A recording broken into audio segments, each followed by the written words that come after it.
Welcome to another Sunday Superversive Livestream. I am your host, Ben Wheeler, and I am here with my co host, Anthony Marquetta. Anthony, today we are doing your favorite thing in all the world, which is discuss musicals. And particularly, we are going to craft a musical about the Aeneid, the story of Aeneas, son of Venus and Aphrodite. And probably some dude. I don't know. That's probably less important uh, as he travels across the Mediterranean to inevitably found Rome and justify the Julio Claudian dynasty in retrospection. So you probably expect me to deny that this is my favorite thing in the world, but I'm gonna take the Chad move and not even do that. I mean, Uh, it's starting to get up there. Come eh, on. Come I on. like musicals. I don't know what to tell you. It's arguing with Ken about it. It's like West Side Story. They dance like fairies. I'm like, Ken, you're so wrong. In West Side Story, the dancing is incredible, and that's the Chad position to take. Right? The plot is stupid. It's incredibly stupid, and I don't actually like the story in West Side Story because it's just a bastardization of Romeo and Juliet that misses the point of the original. Like literally every adaptation that isn't just Romeo and Juliet. Mm-hmm. Uh, but the dancing in West Side Story is absolutely phenomenal. Sure. Uh, and of course, the best Romeo and Juliet is Romeo plus Juliet with I hate Leonardo that movie. DiCaprio. I love that movie. I love it Hate so it. much. You guys don't even understand. Uh, And I am actually a Shakespeare fan. I think I've watched and read enough Shakespeare to I'm not like, there are people who are like hardcore Shakespearean scholars. I haven't read everything that Shakespeare's written, but I have read multiple things and watched multiple shows in multiple genres. So I think it's fair to call myself somebody who is like an actual fan of Shakespeare. And I did not like Romeo plus Juliet at all. hey, hey, Megabuster Shepherd. I loved it. And I love Romeo and Juliet. It might be my favorite Shakespeare show. Pleb. All right. It's So, true. Because everybody who likes it for the wrong reasons.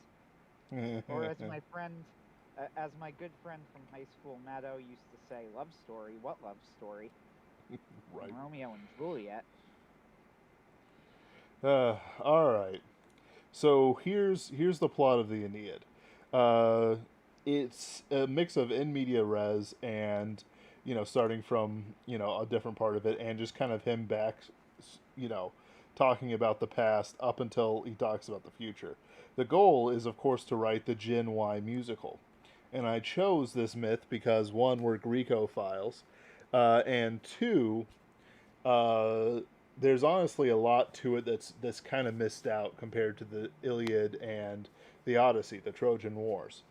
Even though it was basically an FU propaganda piece by Virgil towards um, Augustus, who he viewed as a tyrant, Mm-hmm. and who, after he slept with his sister, exiled him or his That's daughter. hilarious. I know, right? It's like, but it's the Uh, Chad move to exile the dude who boinked your daughter. I think it was his daughter actually. He so, died. Hmm? well, no, you can continue with what you're saying. I'll let you finish first because what He I have to say is directly related. he died. Not even finishing the Aeneid. So it's like it was like in the second draft or first draft state. So people will now fight over their over the errors for like no reason at all. It's actually kind of dumb. But anyway, say what you're gonna say. Yeah, what I was gonna say is, so I haven't actually read the Aeneid. I know the story of the Aeneid, at least in the vague story of the Aeneid, the more or less broad outline of what happens. Uh, Mm-hmm. I'll make the confession on air that I made to you privately. I have a really really hard time reading anything that's like older than Dickens, and frankly, I have a hard time reading most of Dickens. Like, there is a mental block in my brain, and I have tried. I've tried reading Dante's Inferno, Paradise Lost, the Iliad.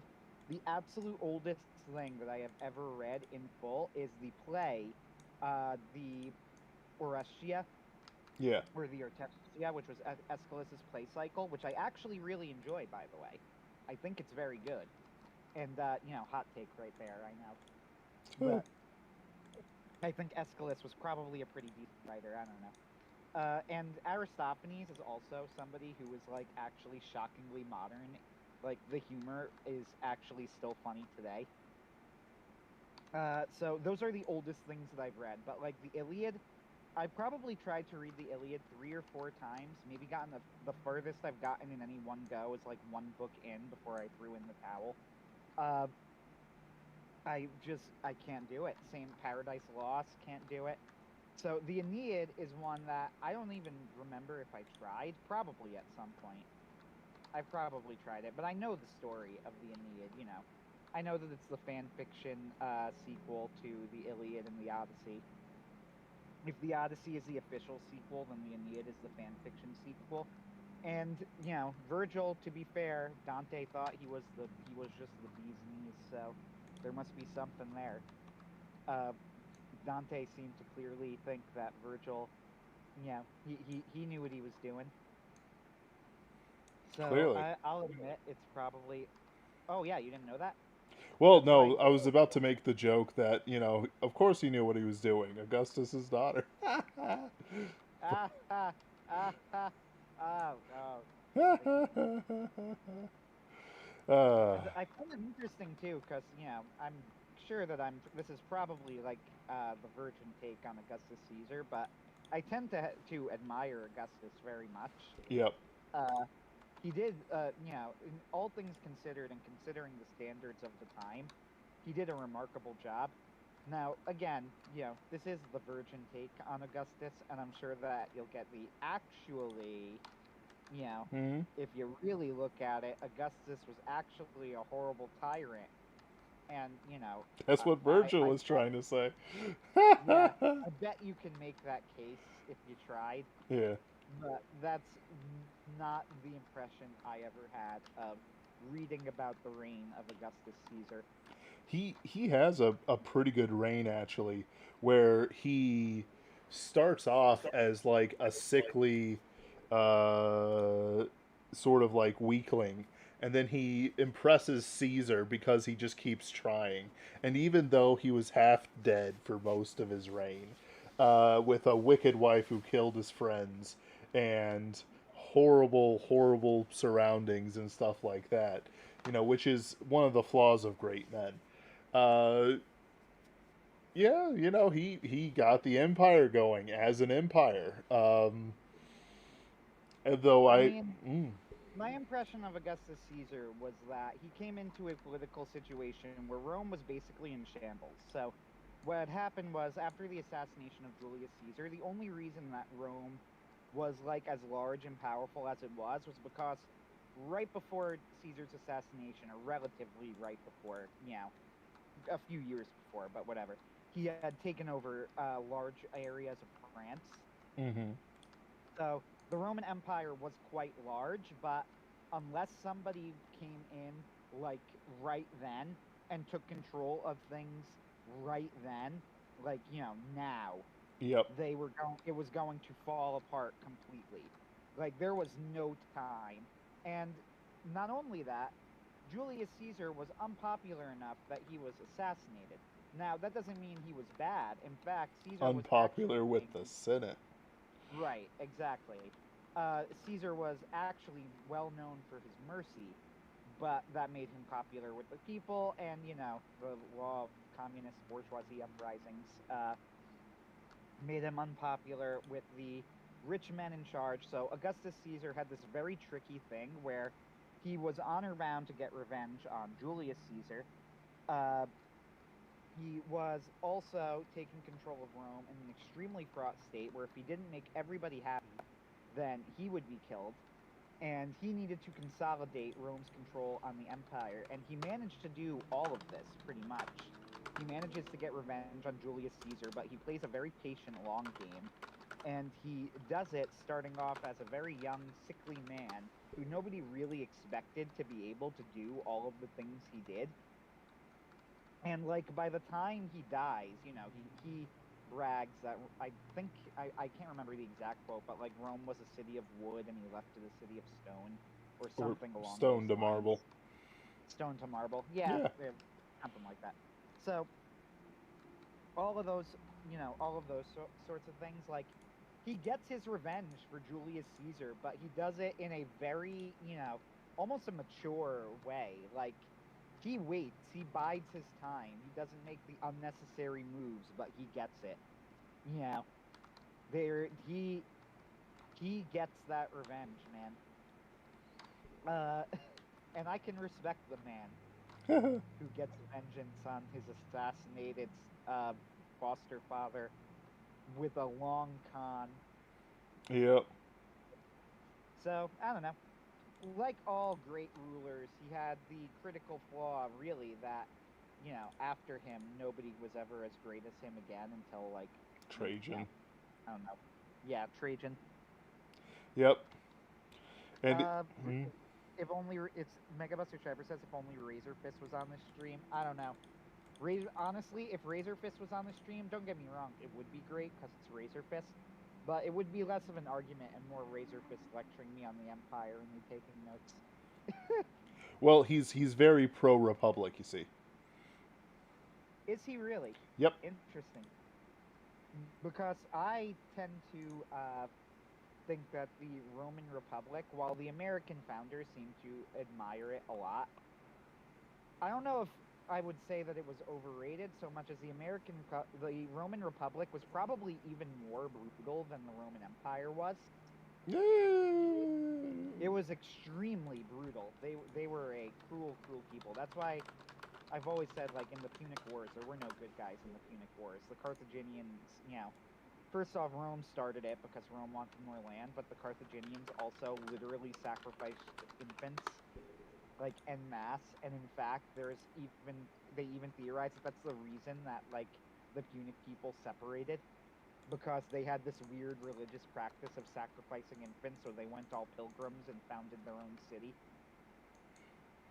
Huh. And Hadrian did nothing wrong and was in the right. No argument. Yep. The real Chad move is Constantine was the greatest Roman emperor, and Christianity did not kill the empire, but in fact extended its existence by another 1,000 years. So That's the Chad. reason. So here's. So hold on. Here's the big reason why. So we need to get to start writing our little thing. But here's the reason why Hadrian was in the right. They were led by a false messiah. That's it. That's the only reason why Hadrian was absolutely right to do everything he did. Uh, and that's the only Chad position to take. Not that they were rebelling against the Roman Empire and killed possibly 1 million Roman citizens, uh, but and literally had a war all the way across in every colony in every major city that they were in. But because they had a false messiah and rejected Jesus Christ. There we go. That's the only worthy position to have for this. Oh, we're talking about the Bar Kokhba revolt. I just, Yes. yeah. Okay. Yeah. Yeah. Yeah.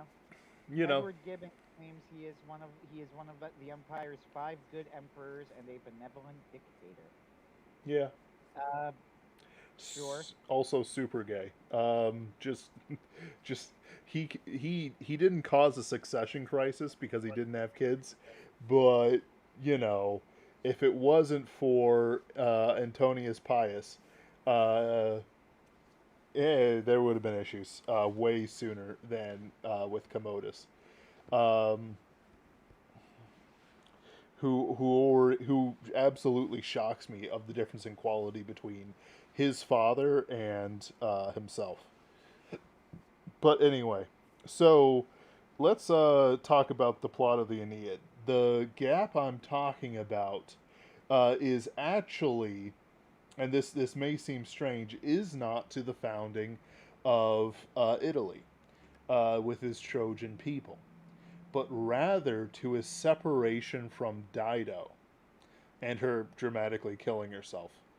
Um, so in this case, here's the plot.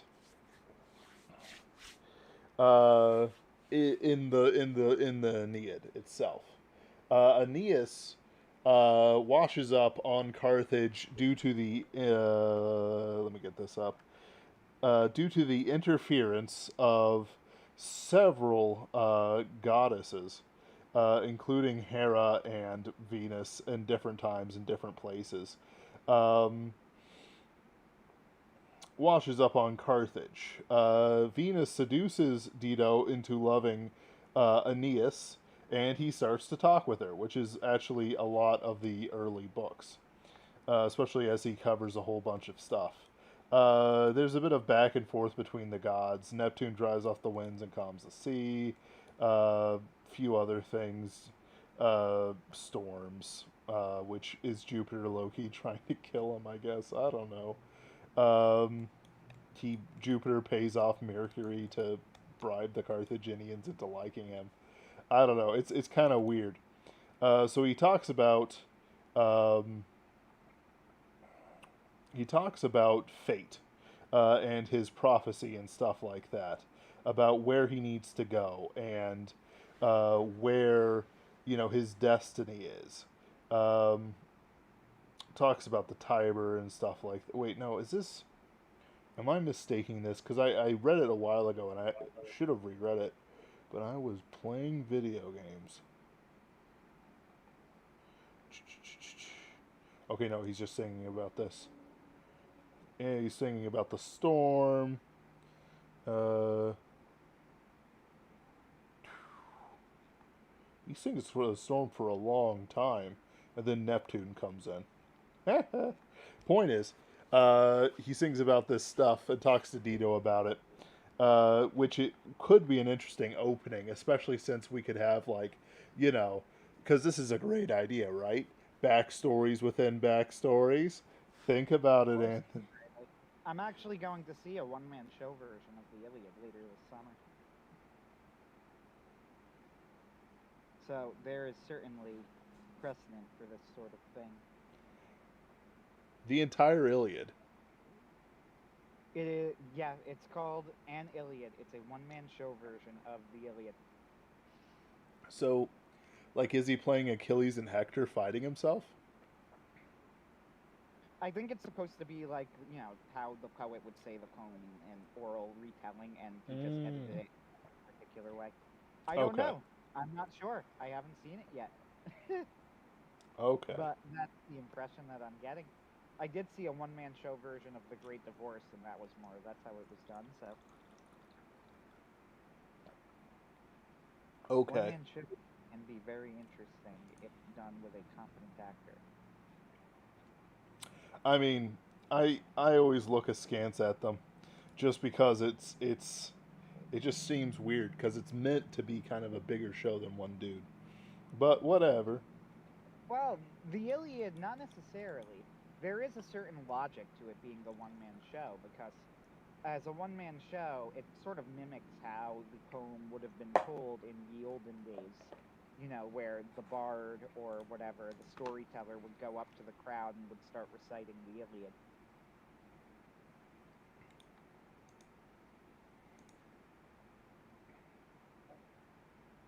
Huh.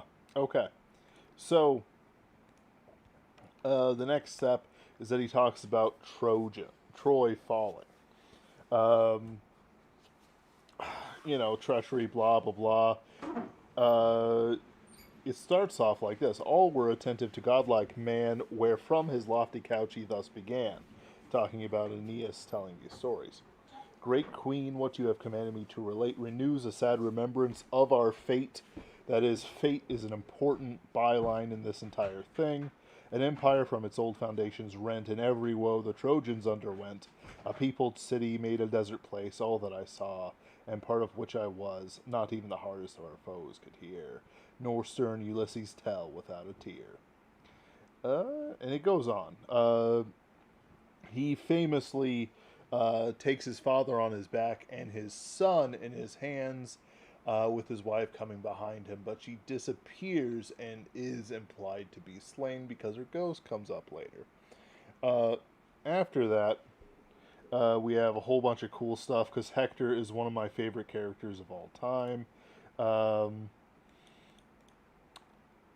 Hector is amazing. Hector is a fantastic character, absolutely. Uh, and his wife is the one who gives him the prophecy where he is supposed to go. And there's a big fight. He's fighting his way through, and enough make it to the ships to go. About 7 ships, 6 ships, something like that. Let me see. I'm trying to find where his uh, ghost. There we go. Hector's ghost. Hmm. Let's see. He spends a lot of time describing how dead Hector is. It's I don't understand his choices sometimes. O light of Trojans in support of Troy, thy father's champion and thy country's joy. O long expected by thy friends, from whence art thou so late returned from our defense? Do we behold thee, wearied as we are, length of labors and toils of war, after so many funerals of thy own, art thou restored to thy declining town? Uh, but say what wounds are these, what new disgrace deforms thy manly features of thy face? I do like how the English rhymes, but only sometimes. I think he's actually talking to. Oh, yeah, no, he's talking to Hector. And then the spectre replies, but answered to the cause which he came, and groaning from the bottom of his breast, this warning, a mournful words expressed. O goddess born, escape by timely flight the flames and horrors of this fatal night. The foes have possessed the wall. Troy nods from high and totters to her fall. Enough is paid to Priam's royal name, more than enough to duty and to fame. If by mortal hand my father's throne could be defended, 'twas by mine alone. Now Troy to thee commands her future state, and gives her gods companions of thy fate. So famously, he carries his gods on his back as well, which is nice. Hmm. So here's what his wife says to him. Nor tears nor cries can give the dead relief. Desist, my much loved lord, to indulge your pain. You bear no more than what the gods ordain. My fates permit me not from hence to fly, nor he, the great controller of the sky. Long wandering ways for you the powers decree, on land hard labors and a length of sea. Then after many painful years are past, on Latium's happy shore you shall be cast, where gentle Tiber from his bed beholds the flowery meadows and the feeding folds. Therein your toils, and there your fates provide a quiet kingdom and a royal bride. There fortune shall Trojan line restore, and you for lost Crusa weep no more. Uh, Fear not that I shall watch with servile shame the imperious looks of some proud Grecian dame, or stooping to the victor's lust disgrace my goddess mother or my royal race. And now farewell, the parent of the gods restrains my fleeting soul in her abodes.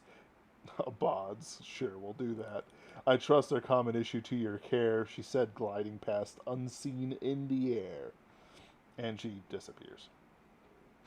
And he fights his way through um, the gates, and that ends book 2. And eventually he finds the fleet and so on. So, how should we start this musical, Anthony? You being the expert. Should it start in Dito's court where he describes it, and then perhaps in the last chapter chronicles his escape and her dramatic suicide? Or should we play it more linearly? Hmm. Well, the Aeneid, like all, like both of the major Homeric poems, starts in media res and is sort of told out of order. Like, it sort of is, but also is sort of not, as he tells about events that happened earlier in the middle of the poem. Mm-hmm. So it has kind of a weird structure for adaptation. Uh, I mean, you could always start it off with the sacking of Troy and the Trojan horse that everybody knows. One interesting thing about the Aeneid is that, and also about, by the way, the Iliad and the Odyssey, is that both the Iliad, the Odyssey, and the Aeneid, in all three of these stories, especially, or really, really the Iliad and the Aeneid, the Trojans are portrayed as more the good guys than the Greeks are. Mm-hmm. And this is especially, of course, strange in the Iliad, when it is a story that's very much about the Greeks, but the Greeks come across looking really bad in the Iliad. In fact, they look really bad in a lot of different ways. They look really bad in terms of what they're doing and what a flimsy justification they have for it. They look Mm-hmm. really bad in terms of the fact that they have been fighting for 10 years and have basically gained no ground. So they don't look like they're particularly good fighters. It starts off with a really petty power struggle between Agamemnon and Achilles, and most notably of all, they only win because they trick the Trojans. So, which is, a highly dishonorable way to win. Mm-hmm. And I think that this was intentional. So I don't think the Greeks were supposed to look like the good guys in the Iliad. And the Aeneid, in that sense, is really interesting in that it is in some ways a very direct adaptation of it. Like, the fact that it's about one of the Trojans, I don't think that this is necessarily, you know, like, not in keeping with what, Homer was trying to do, if that Right. makes sense.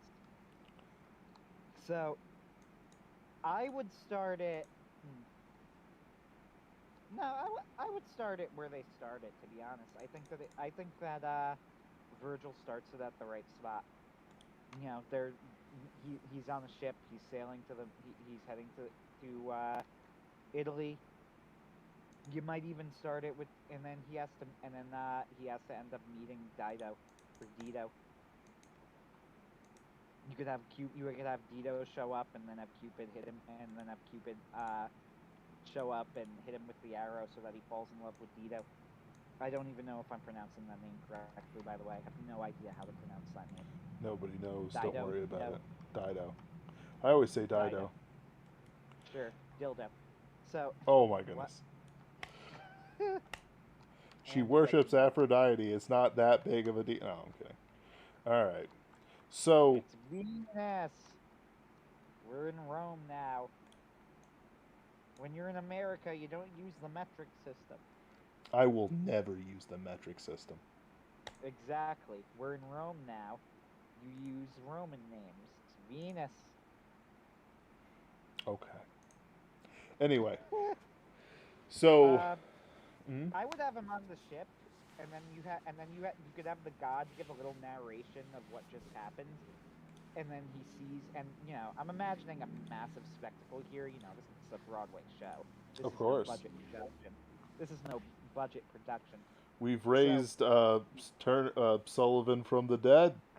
Not the other guy, but just Sullivan. yeah, no, Gilbert wasn't hell. We couldn't help him. Uh, Sullivan though, he's back. Anyway, all right, I'm confused here. mm? So, oh wait, no, never mind. I was looking at the wrong thing. I was like, wait, does Briseus show up in this? But no, Briseus still is just Iliad. Never mind, ignore me. But yeah, I would start off with him on the ship, and you have the gods narrate that Troy just fell, and then he sees Dido, and Cupid shows up and says, "But now, like, a new story begins," and he shoots him with the arrow, and then Ooh, which does happen, by the way. So yes. they have the arrow thing and everything, which I find kind of hilarious. And then you have the epic love story between Aeneas and Dido, and that would be like probably the majority of Act One. Uh, the way I would structure it, yeah, I would make the majority of Act One the love story between Aeneas and Dido and how this is bothering the gods, and how the gods are dealing with it. End Act One with the suicide of Dido, Ooh. and then I would have Act Two. The majority of it would take place in the underworld. Okay. So I'm looking at it ends with the great battle between Turnus and Aeneas, which is according to this infogalactic page I'm looking at hilariously anticlimactic. Yes, because they were making fun of the Latins who lived there, and the Romans famously hated everyone who wasn't them. Um, no, this is That more. and the fact that it ended it he probably ended it in rushed. Yeah, He didn't since he intend was to end sick it, and or he dying. did. But Right. so here's the thing. So the purpose of this. So we talked about last week some play about some kid killing himself, and Mm-hmm. um, it's a millennial play. Yes. So there are Gen X plays out there, and there are Boomer plays, and there are other plays at different time. The Lost Generation I So think has Waiting for Godot, that sort of so thing. I would say that the Boomer musical is probably West Side Story because it's so perfectly naive. Uh, Yep. Shibbity like doobada, deeba or something like that. no, actually no. The music in West Side Story is no. In all seriousness, here though. So here's what I would say: West Side Story is the Boomer musical. The music in West Side Story, first off, is wonderful, and the dancing is absolutely incredible in West Side Story. So I have no complaints on that score. I have no complaints on the score of the score. Ah, ah, ah, Okay. that's One the more best joke. pun like that, and I send you to the salt mines. That's gonna be the best joke that I make for like the next 5 streams. Anyway, uh, anyway, the reason that I think it's in some ways the perfect Boomer musical is that it takes a famous story from the past. In this case, it's Shakespeare's Romeo and Juliet, and it repurposes it by changing the message in order to tell a false story about the equivalence of minorities and the white majority and civic nationalism. You know, one thing that you get with West Side Story, if you're a fan of Sideways, right? No, I don't even know what it is. Sideways, the YouTube critic who does movie scores. Can't. Oh, yeah, I saw him do Cats. I just can't remember anything about it. He's good. He's very good. I'm a big fan of Sideways. But anyway, he did one on West Side Story, and that he thought it was musically brilliant, which he's right about. And he says that in West Side Story, one thing that the music gets across very strongly, but that a lot of people who watch it nowadays kind of don't want to admit, is that the Jets, who are the white people in the show, are very much the bad guys in West Side Story, and Yeah, the but they're Sharks, the Puerto Italians. Ricans, well, they're Polish actually, Still. but the Sharks, the Puerto Ricans, are more or less the innocent victims. They don't really do anything wrong. So you have this retelling of it, and there's also supposed to be an element of, well, at one time they would have been considered the immigrants, but now they're like the nouveau rich. Now that Mm-hmm. they're no longer the immigrants anymore, they see themselves as the people who are in charge, and there is something to that. Don't get me wrong, I do think that is a thing. Like, Yeah. that's not totally made up. But at the same time, this whole thing where you reframe past racial conflicts as and one side doing nothing at all and having done absolutely nothing wrong was walking down the street when a rock hit them in the head, I think is hopelessly naive. Right. Uh, and that's what I think West Side Story is. It ends with Tony dies, Maria does not kill herself, which, as I believe Roger Ebert pointed out in his review, was he gave it a 4-star review, but he said honestly this is like 4 stars because of the music and dancing, but it could have been so much better. Right. And his criticism too was that why did Maria not kill herself at the end of the movie? If it is an adaptation of Romeo and Juliet, the honest ending would have had Maria kill herself as well. And the answer is that the Puerto Ricans were the innocent victims in this case, unlike the Montagues and the Capulets in Romeo and Juliet, in which both sides were part of a historic feud where where nobody was right. Mm. So you're reframing the entire thing. You lose a lot of the power of it by reframing it in that way. And you tell this new sanitized version of the past where you have a victim class and you have an oppressor class, which is extremely Marxist in conception.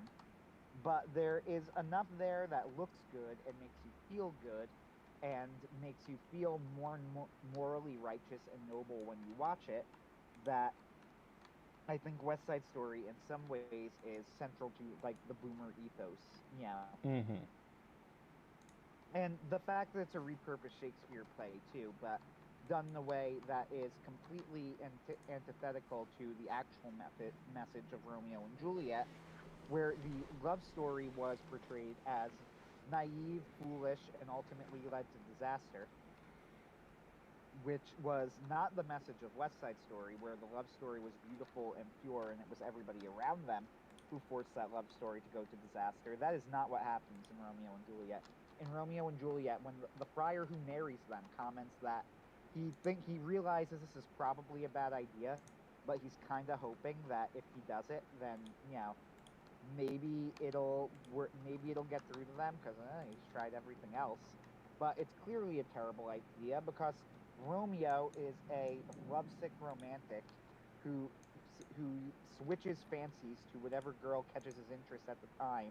And Juliet is a young girl who is glommed onto the first guy who has shown the interest in her. And neither of them take into account the fact that there are situations outside of the two of them because they're both incredibly selfish. But Right. you get none of this in West Side Story. It's all absent. The love story is beautiful and pure, and everybody else is the problem. So great, fine. That's the boomer version. Now I mentioned that Dear Evan Hansen is the millennial musical because Dear Evan Hansen in a very different way, and I don't even really have a problem with Dear Evan Hansen in and of itself, by the way. But for the record, like I actually think some of the songs are earworms. I think the concept behind the plot is kind of clever. From the little I've heard of the dialogue, I haven't seen the show in full, though I've heard most of the soundtrack at this point. I haven't even heard the whole soundtrack, but I've heard most of the soundtrack. And the little bit of dialogue of it that I've heard, like the teenagers actually talk like teenagers, which is itself an achievement. Yeah, they Wow. strike the balance. They strike the balance there between them talking like adults and being way too mature for their age and talking like they're in Life is Strange. Ugh. As or as ER put it, it's like a bunch of middle-aged Frenchmen decided they were going to guess what teenage girls talked like and hit square on the money. But yeah, which is Life is Strange. So they strike that balance. They sound like realistic sounding teenagers. Most notably, they have the actually really legitimately funny song Sincerely Me, when Evan is writing fake emails to he gets his computer whiz friend to help hack into a computer so that he can make up a fake so he could basically come up with a fake relationship between him and this kid who committed suicide so that he could trick the parents of the girl of the kid who committed suicide into thinking that they used to be best friends.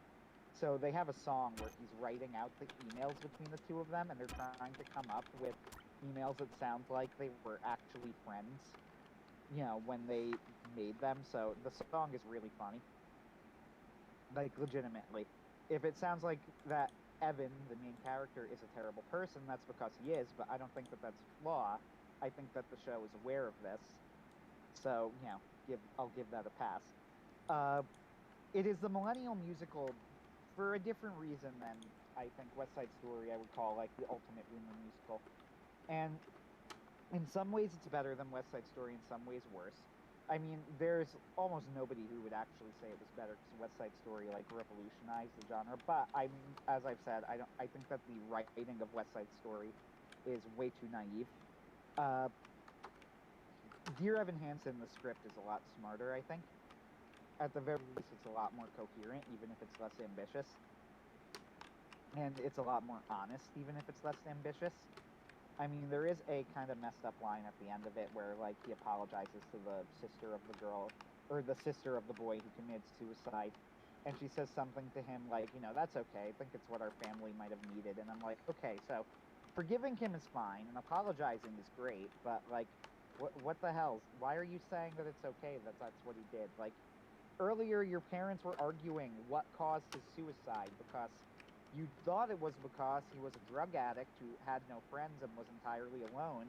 And Evan made you think that he actually did have a friend. So now your entire family is questioning whether it was something that you did that caused him to kill himself. And you just like let Evan off the hook for this, which is really strange. So that's the only thing that made me go, why did they add that line? Like they were doing so well. Evan apologized. Evan admitted what he did. He apologized. Time passes and everything. Lindsay's like, "It's what we needed." It's like, wait, your family needed to wonder if they abused their son in ways that they didn't understand to cause him to kill himself, because that seems kind of messed up. Yeah, But I probably. don't know. Uh, So, so right? let's focus up a bit. So, Okay. so what defines it as millennial? Yes. So, what defines it as the millennial music is that it has all of these elements that resonate in a almost laser focused way on the millennial experience. The main character has social anxiety, is probably autistic, although it's not directly stated, and is being raised by a single mother. His father left. I confirmed this later, by the way. I said originally I wasn't sure. The father left when he was a young child. So he's being raised by a single mother. He has severe social anxiety. He is in therapy. He has trouble communicating with girls and is crushing on a girl from a distance. It is about suicide, pinging another mental health checkbox, right? It's about Yep. social activism.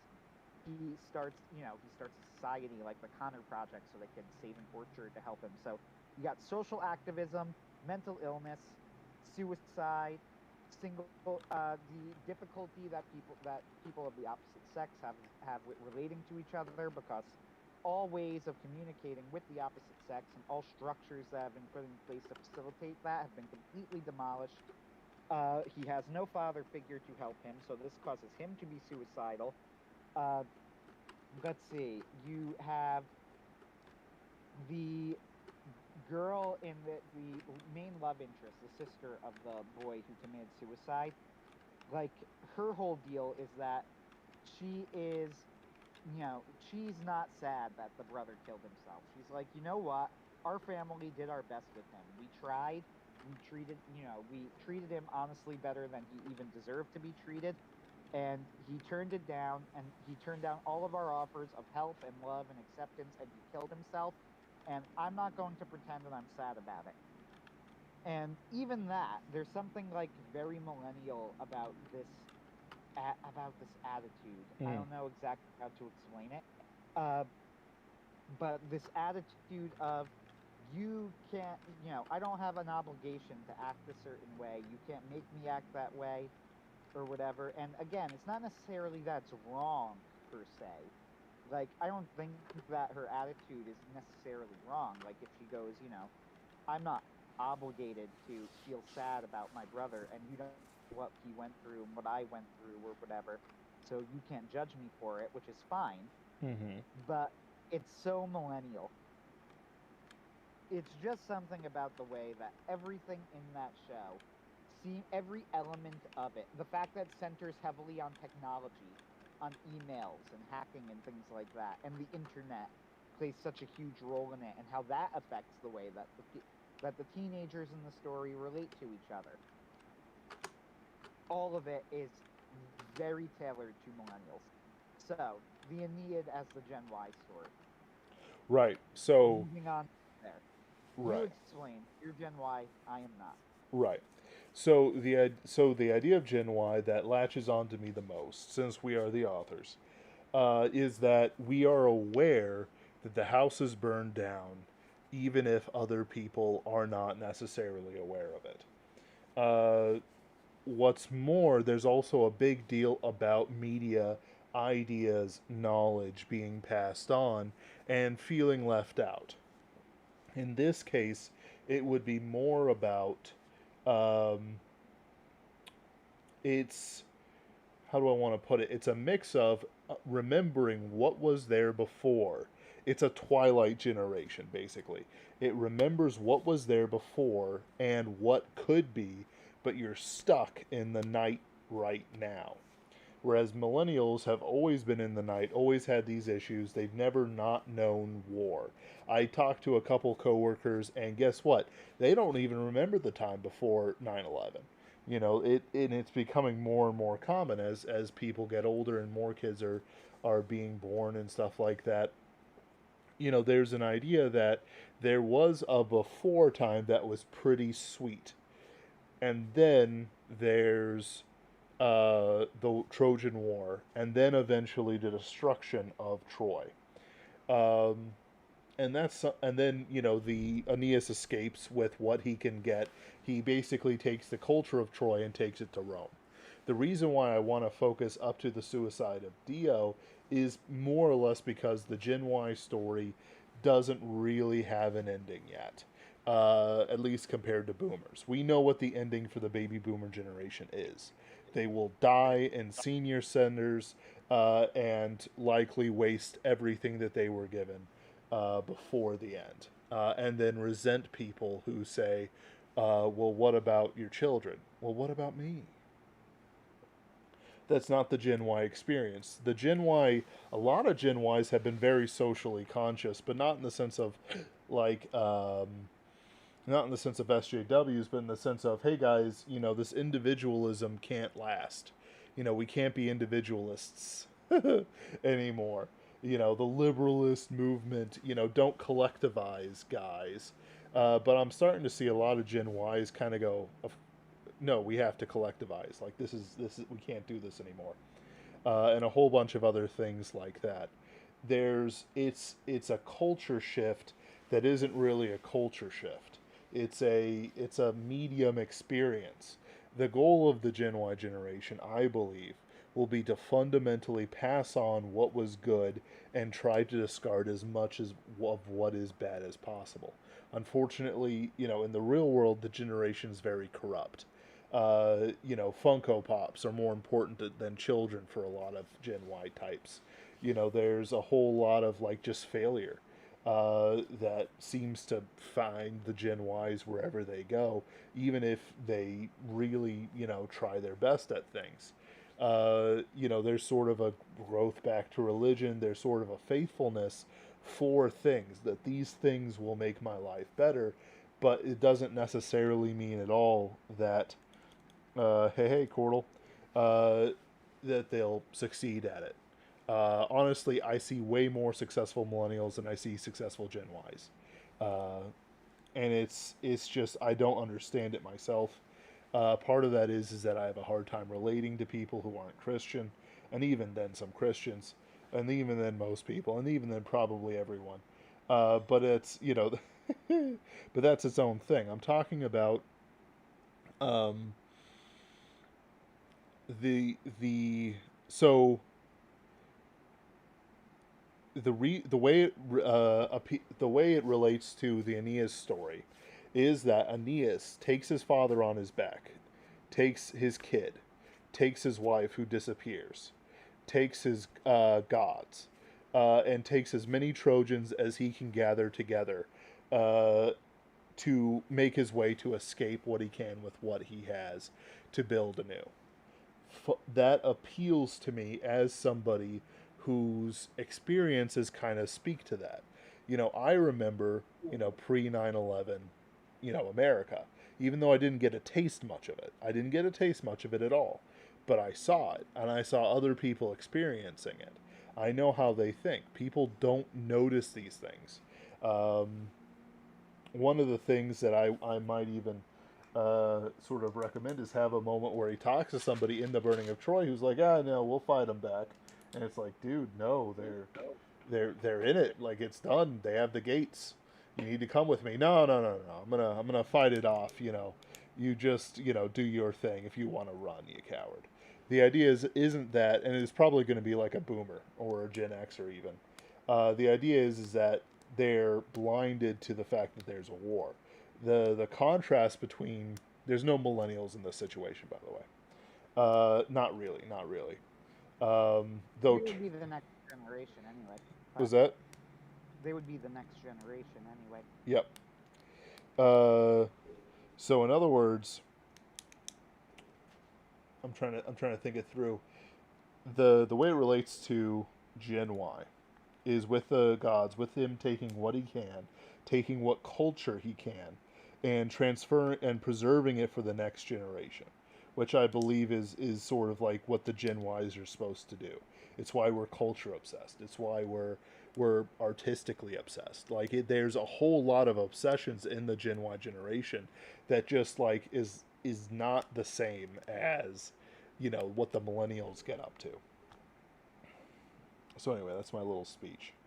I couldn't make it rhyme or speak it in hexadecimal. I'm sorry. Hexameter. But I get your Hexameter. point. Anyway. Uh, yeah, in terms of the Aeneid, if you were going to turn it into, play form and then adapt that to musical form. Now, adapting a play to a musical is actually extremely simple, way easier than most people think, at least in the classical musical theater structure. The way that a musical works in the classical structure, the most modern structure, that we use, not the operatic structure where everything is sung and then they have things in recitative versus aria, but whatever. So the modern structure of the musical is you talk until the emotions get so strong that you need to sing, and then when the emotions from your singing are too strong, you break into dance. Talk, sing, dance, talk, sing, dance, that's the structure. Uh, so I would adapt it into play form first, and then I would go through, look at the points of highest emotion, and stick the songs there if I want to turn it into a musical. Mm-hmm. Literally that easy. It's really, really not hard.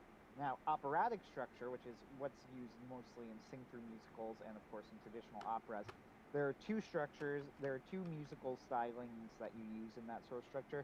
There's recitative, which is the singing that advances the plot and is really boring, and is probably why opera has a reputation for being boring, along with the fact that nobody can understand it because none of it's in English. And there's aria, which is singing your emotions. Mm. And modern musical theater is basically descended from operatic arias because we just got rid of the recitative singing since it was the boring part anyway and turned it into dialogue, because why wouldn't you? It's easier, it saves you time in writing, and and you don't need to get as people who could sing through an entire show to make it, and you don't need to write music for an entire show to make a musical then. So what we have in a modern musical is something close in most modern musicals. People still make rock operas and things, which is just cheating. Uh, Rock operas are amazing. Okay, rock operas are cheating. they are not. Uh, no, they're not. But it's a completely different thing. But unless you're talking like rock operas or sing through musicals like Les Miserables say, what you're Mm-hmm. going to get is anything that used to be recitative singing was turned into dialogue, and everything that was sung as an aria is now a song. Just it's a song. So Okay. all of modern music is descended from the aria. So if you were to make Aeneid the musical, The you would rock write it. opera. Yeah, Aeneid. Now, if you were going to make Aeneid the rock opera, then I quit, and you're gonna have to hire an actual composer No. because that would be really, really difficult. Because you're making the entire musical sing through now. Uh, but if you were just going to make Aeneid the musical, then what you would need to do is write the play, pick out the moments in the play of highest emotion, and turn them into songs. You would probably want to give Aeneas an I Want song, because as much as they are mocked, the Disney Hold on. princesses always get them. The Disney princesses always get I Want songs, but as much as, and yeah, games slay the shits, Mega Buster Pepper. But as much as the Disney musicals are mocked for the princesses always getting I Want songs, like, uh, part of your world and whatever, they're actually extremely important structurally because they establish what the motivations of your main character are. So, what are Aeneas's motivations? Aeneas's motivation is he wants to preserve his culture for future generations. Right. The Greeks have destroyed Troy. Everything is in shambles. Uh, the world is on fire, and Aeneas wants to save the culture of Troy. And we know that unlike the Iliad, but not unlike the Odyssey, the Aeneid actually has a happy ending, kind of. Yeah. I mean, it sort of does. It is sort of a dark ending. He kills Turnus, Who is a and millennial and a yeah, gamma. Yes, yes. Turnus is begging for mercy, and then he sees, I think, that he's carrying like his father's, belt buckle or something. I don't remember, carrying it around his neck or something, and it sends Aeneas into a blind rage, and he kills him, which is based. Right. So, And he's like, "Oh no, please, let me see. Let me read the Info Galactic specifically just to get it." As Turnus is on his knees begging for his life, the epic ends with Aeneas initially tempted to obey Turnus' pleas to spare his life, but then killing him in a rage when he sees that Turnus is wearing his friend Pallas's belt over his shoulder as a trophy. There is shades of Achilles versus Hector there, and I doubt that is unintentional, knowing Virgil. There's definitely shades of let Hector going to Achilles. Let's end this honorably, and Achilles going, dude, you just murdered my friend. You've lost the right to an honorable fight. Yeah, right, you right. killed my. There's something, and there is something to that of Turnus begging him for an honorable moment, for an honorable ending, and then him going, wait a minute, are you seriously? You're doing this while you're wearing my friend's belt as a trophy. And that's when he kills him.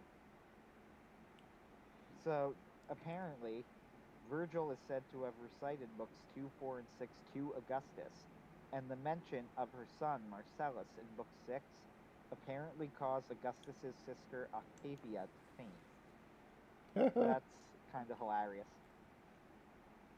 And also kind of lame. Like, how much of a shrinking violet are you? That's what would cause you to faint. Maybe she just fainted for the attention. Come on. By Troy, I swear, Greece, I shall have my vengeance. Exactly.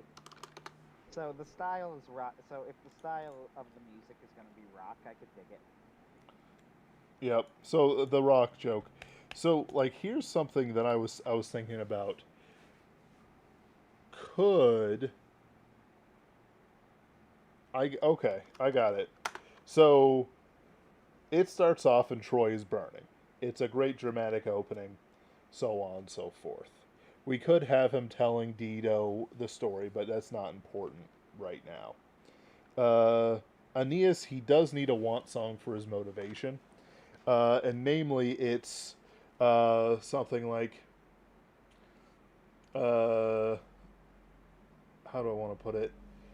I can't do it right now on command. But basically he says, I want to preserve my culture, I need to preserve my gods, I need to preserve everything, oh Venus, help me. Except because apparently that's his mother.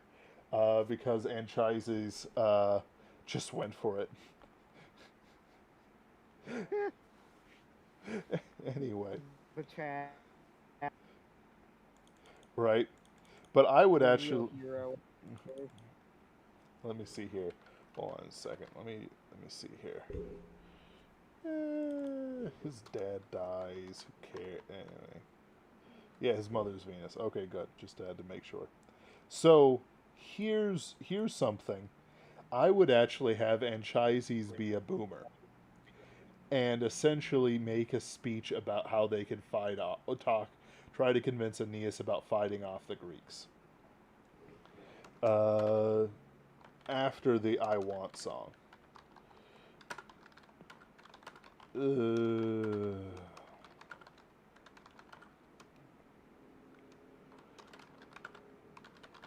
And even though Aeneas is willing to fight his way out, he's not willing to preserve something that's burning when he can preserve a large chunk of people at the same time. What do you think? So it's like it's reinforcing the I want song, which I kind of hate, but I guess people just do that, so it's acceptable socially in the play form. So the I Want song is important for the structure of the play. It is often mocked, and for in some ways, good reason. I mean, not all of them are bad, Yeah. but a lot of them are. You know, or if not bad, more like, I don't know, cliche. The funniest I Want song is clearly from Twisted when they have Jasmine just singing about how she wants the moon, and then like she just goes on and on going about how she wants to like eat the moon or something. What? Because Twisted is hilarious. Uh, yeah, I think that that's a decent idea for opening the show if you want to open it with the burning of Troy. But Hmm? I'm just I'm thinking right now of how you're gonna segue into the rest of the story. 'Cause I was thinking that you start it on. Well, what you could do is you could start it on the ship, and then you could show the backstory, like in the background or something. You know, Yeah. as he's sailing, and then you see that backstory, and then you cut back to the ship, and then you see Dido, and then Cupid shows up, and he shoots the arrow, and you could have the love song between Aeneas and Dido. And if you're smart about your writing, you could even make the love song between Aeneas and Dido kind of connect to the fact, or Dido, whatever, uh, and kind of connect to the fact that the two of them know nothing about each other, and their connection is purely due to the fact that Cupid shot them with an arrow. You could have that song, and then you could cut to the gods arguing about it. Like, why did you do that? The gods have their motivations. Jupiter steps forward and makes his commandment about it. Then you cut to Aeneas and then you cut to Aeneas and Dido making the connection, him telling the story. Uh, and Mercury eventually shows up and reminds Aeneas that he has a duty, which is what happens in the actual show. So I think that the plot of the Aeneid is ultimately something that is adaptable because even though it is long and detailed, the core structure of the story is fairly simple. Yep. I don't think that there's I'm trying to figure out how to properly integrate Turnus into it, and So that's why I don't really consider him landing at Latinum being important to the story that we want to tell here. yeah, because after he returns to the land of the, you could just end it with him returning from the under, getting the vision of the destiny of Rome. Honestly, that would be a good ending. Sure. We can Just when is that in the plot? Uh skipping books 7 through 12, okay. Okay. which seems Seems problematic to about me, and right. No, I it's don't fine. really like doing that, but you know what? It's good dramatically. Act 1 ends with the suicide of Dido. Act 2 is Aeneas in the underworld. So wait, are we doing two parts? I think we're missing out. I would do 2 acts. The In modern musicals, 2 acts is the norm. See, here's the thing. Like, I feel like the underworld is relatively short compared to like him fighting It his way through Troy, him dealing with Dido and stuff like that. it, it is. You would need to expand on the story of the Golden Bough if you were to do that, and his meeting with his father and things like that. Honestly, one thing that you could just do is do his journey through the underworld in some detail and sketch out the earlier sections.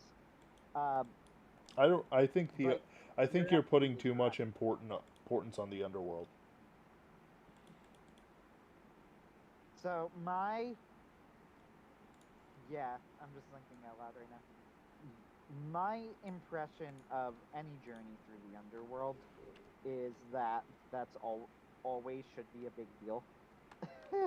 Sure, but uh, it's not as you're right. That long. was that You're right. That's not that long. Like he's just there to really do it. It's barely an epilogue. So here's the problem that I have, sort of have. And it's not even an epilogue because there are 4 books after it. Oh, I'm Well, sorry, 6 books. for the 7, 8, 9, 10, 11, 12. for the Uh, purposes of the play. so here is my problem though. After the whole thing with Dido, which I would make again Act 1, uh,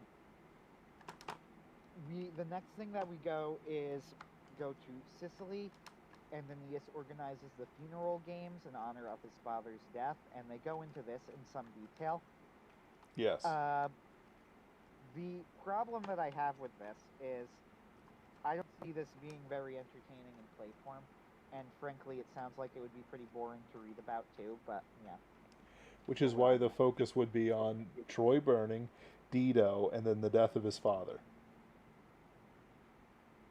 So when does Aeneas' father actually die? Let me see here.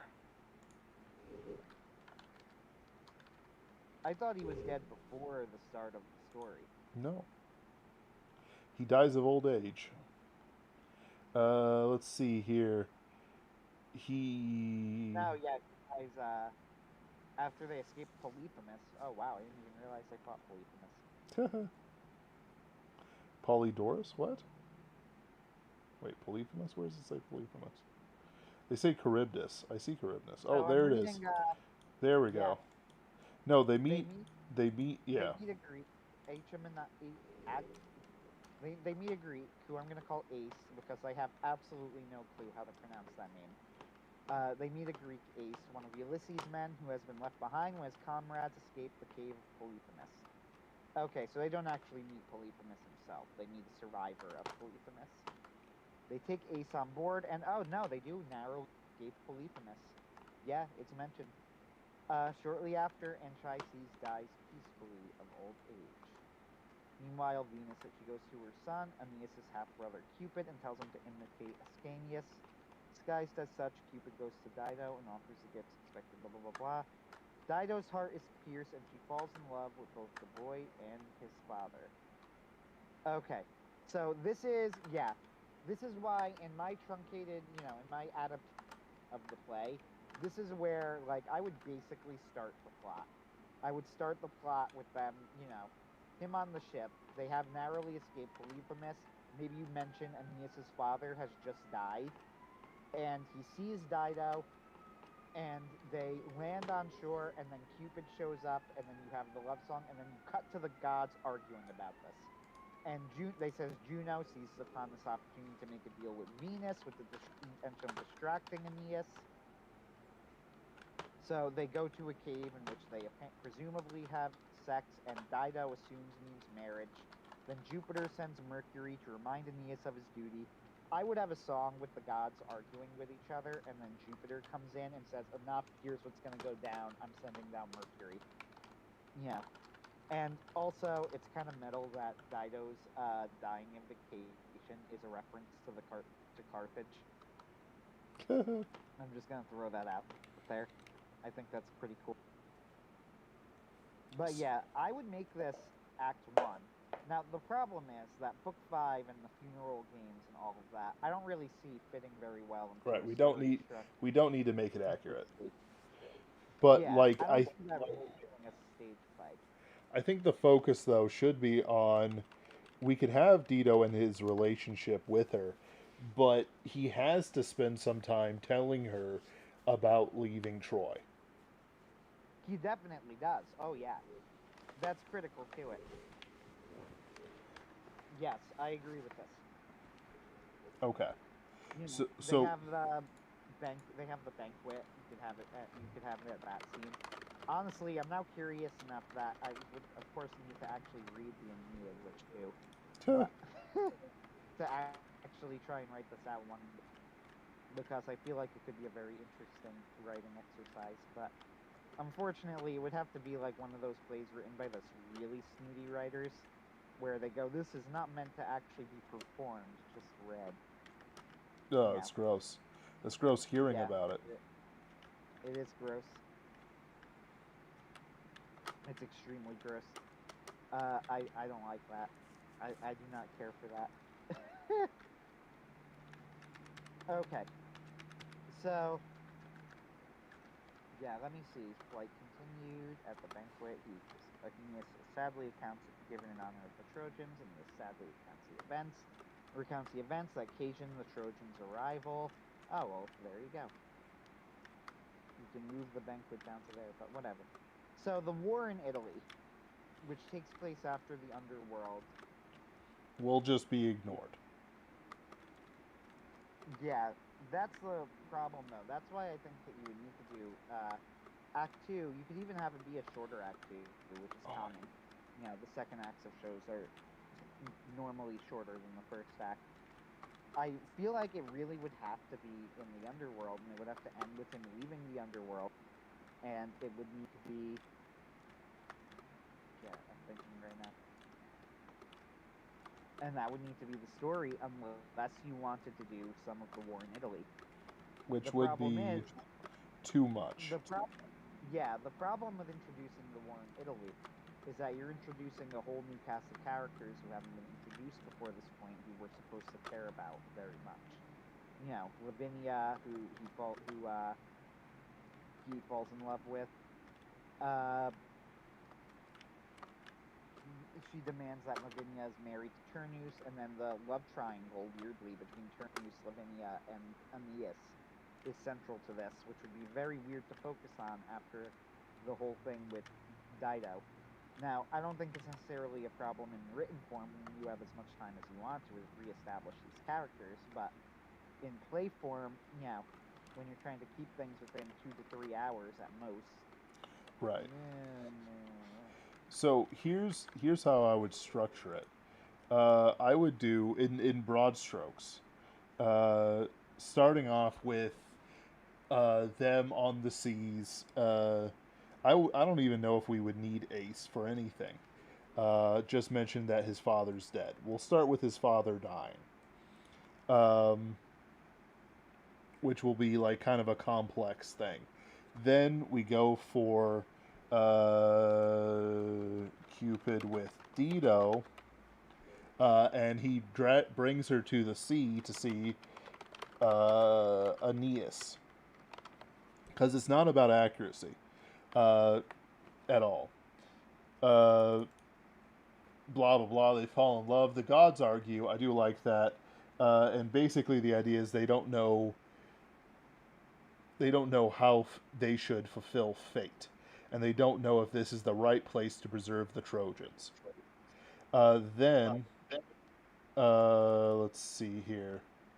Let's see, Dido and Aeneas. Dido and Aeneas meet, and she invites him up to the banquet where he talks about Troy, which starts with Troy burning. He's like, you know, you've heard the Trojan War, blah, blah, blah. He talks about it, and then he talks about what he wants for himself and Troy. Then I want to have a scene where he argues with his father about fighting off the Greeks. No, the city has to be abandoned. So he takes his father, I'm just going to call it the escape from Troy. The escape from Troy, which will be like the big set piece scene, if such a thing happens. Then he fights his way through, probably a musical and a dance number as he preserves things and the gods do their thing. See, the thing is that I can see this thing lasting way longer than I think you might be expecting with just the Dido and the Troy and the Underworld plotline. So the problem that I have is dividing it into an Act 1 and Act 2. I feel like the suicide of Dido would make a good end of Act 1. But if the problem is getting Act 2 is how you would structure Act 2. And I don't really have an answer for this. Because the Underworld portion, you're right, is actually a pretty short section of the Aeneid, though a memorable one, admittedly. But a short one. Mm-hmm. And what follows after that is the war in Italy of Turnus and the fight with, you know, Lavinia and all of that and all of those folks. Right, which So we're ignoring. right, because I think it makes for a good dramatic ending if he escapes from the underworld and it ends with his vision of the founding of Rome. Right, I think that's a good dramatic Yes. ending. Yeah, Because it's not it about makes the people as much. It's about the events that happen and the character and his future.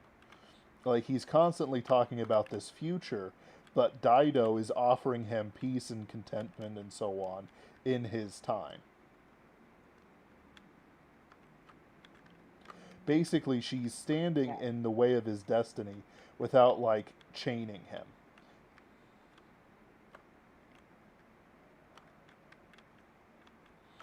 It's literary metaphor.